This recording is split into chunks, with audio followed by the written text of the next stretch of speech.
কাহিনীটা দেখে হাসবো নাকি কান্না করবো কিছুই বুঝতেছি না। কাকু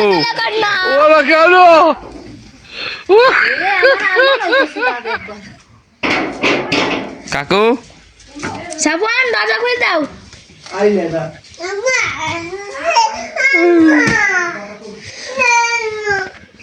দরজা খুলো, চকলেট দিব নি। দরজা খুলো,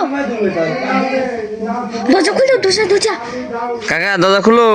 এই যে দরজা খুলো। না খুললে নাই, বুঝ থাক। খুলো খুলো, ওই যে তোমার নানি আছে, তোমার নানি আছে, খুলো খুলো খুলো। দরজা খুলো, তোমার নানি আসছে। তোমার নানি আছে, খুলো। ওই যে ডাকে, খুলো খুলো। হ্যাঁ খুলো। আসসালামু আলাইকুম এভরিওয়ান, আশা করি সবাই বুঝে গেছেন।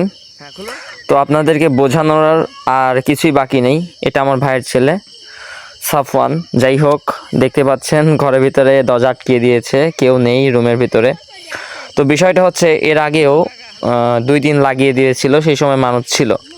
তো হঠাৎই বলতেছিল অনেকেই, বাড়ির সবাই বলতেছিল যদি এভাবে কেউ না থাকতে আটকায় দেয় তো তাহলে কেমন হতে পারে।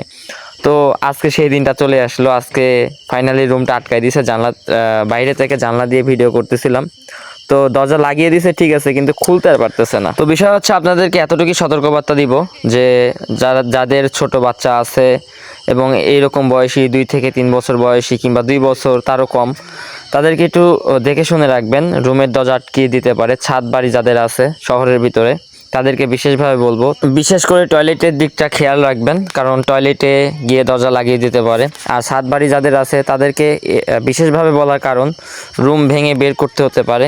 আমাদের যেহেতু টিন সেট বাড়ি ছিল, যার কারণে যদি সিলিং ছিল, সিলিং ভেঙে তারপরে সাফওয়ানকে বের করা হয়েছে, যার কারণে বেশি একটি ক্ষয়ক্ষতি হয়নি কিংবা বিভ্রান্ত সৃষ্টি হয়নি, বিভ্রান্তিকর মুহূর্ত সৃষ্টি হয়নি। যাই হোক, বিগত কিছু মাস আগে আমাদের এখানে একটি ছেলে, এত বড়ই একটি বাচ্চা, তো পানিতে পড়ে গিয়েছিল।